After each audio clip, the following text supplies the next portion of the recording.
Со договорот од Преспа се потврдува македонскиот идентитет за севкупна употреба. Грција повеќе нема да го оспорува нашето право на самоопределување. Македонскиот јазик ќе се користи секаде.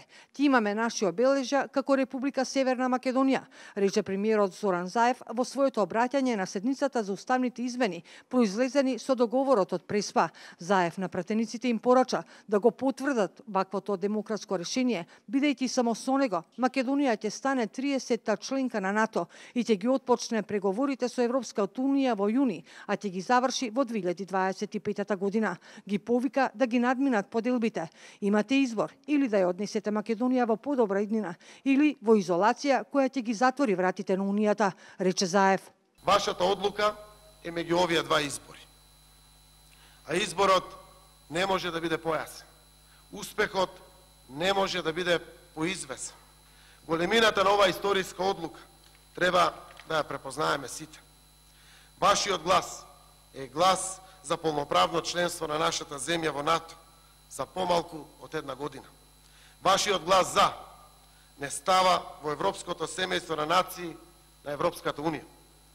Секој глас против е глас за изолација, несигурност и сиромаштија, за нови политички кризи и поголема неизвестност дури и од оние кризи од нашето минато.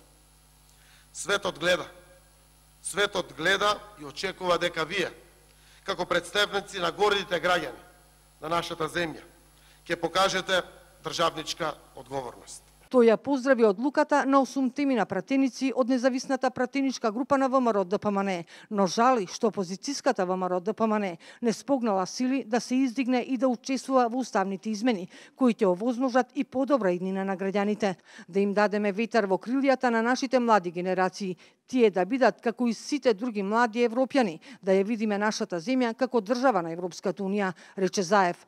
Сакам да се заблагодарам на 8 пратеници од ВМРО ДПМН и коалицијата, кои потврдија и верифицираа уште еднаш македонски идентитет. Дадоа сериозен придонес 8 пратеници, како што личи на конструктивна опозиција, што не е случај на остатокот од опозицијата од македонскиот блок.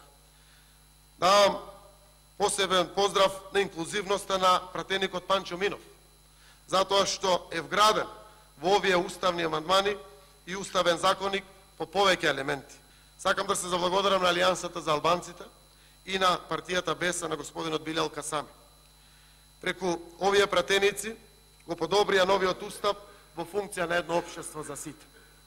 За тоа што и покрај тоа водеа грижа за разбирањето на македонската етничка заедница во нашата заедничка Македонија. На денешната собраниска седница беа 8 пратеници од независната пратеничка група на ВМРО ДПМН.